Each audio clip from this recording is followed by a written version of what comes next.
She leaned back in her chair like she'd already won the whole case. That smug little smirk of hers looked practiced, like she'd been waiting for this moment. Her voice cut through the heavy courtroom air as she declared, "The prenup is ironclad." The judge didn't react, just scribbled a note, while her lawyer adjusted his tie with the kind of confidence that made my stomach turn. I stayed silent. Instead, I slid the paper across the table, tapped one paragraph, and leaned back. That's when her lawyer's face lost all its color. His lips moved soundlessly at first before he grabbed her wrist and whispered urgently, "The house, the accounts. What did you do?" I remembered when her smile wasn't a weapon.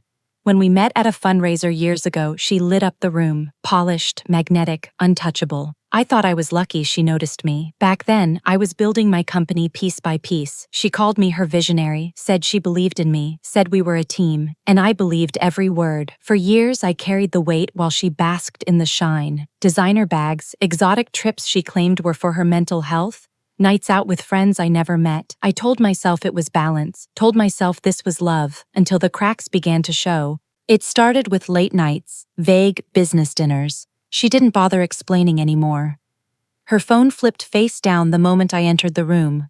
A strange perfume clung to the passenger seat of her car, one that wasn't hers. Still, I didn't confront her. Not yet. I just watched, listened, collected pieces of the truth. The breaking point came one night when her laughter carried through the bathroom door while she thought I was asleep. Her voice was playful, low. "Once it's done, the house is mine. He won't see it coming. He's too soft." That night, I didn't close my eyes.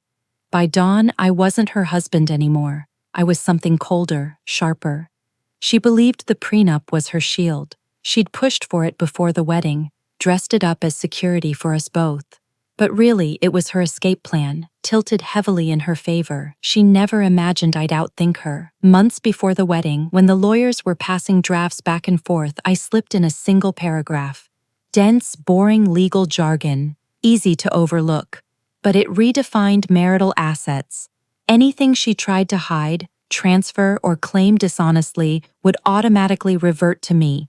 It was buried deep, the kind of thing you'd only notice when it was far too late. And now, it was far too late.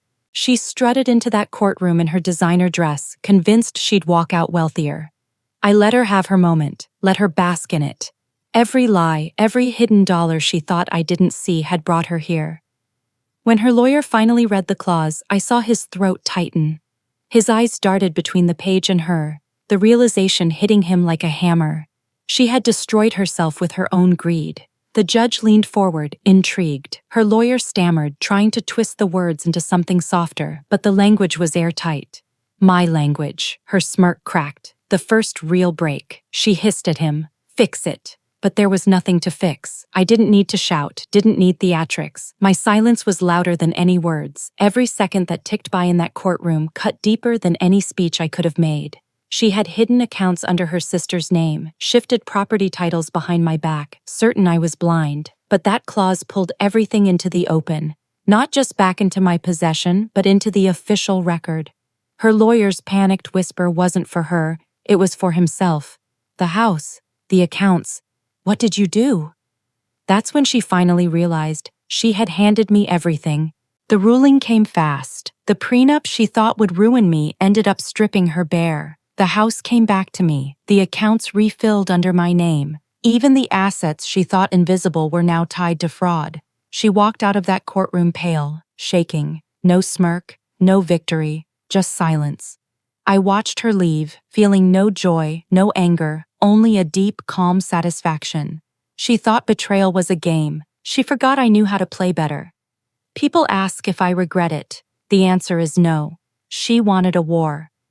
I gave her silence, strategy, and one signature on a page she never bothered to read. She thought she was smarter, stronger, untouchable. But in the end, she taught me my sharpest lesson. Love can blind you, but betrayal makes you see with perfect clarity. And once clarity comes, revenge writes itself in ink that never fades.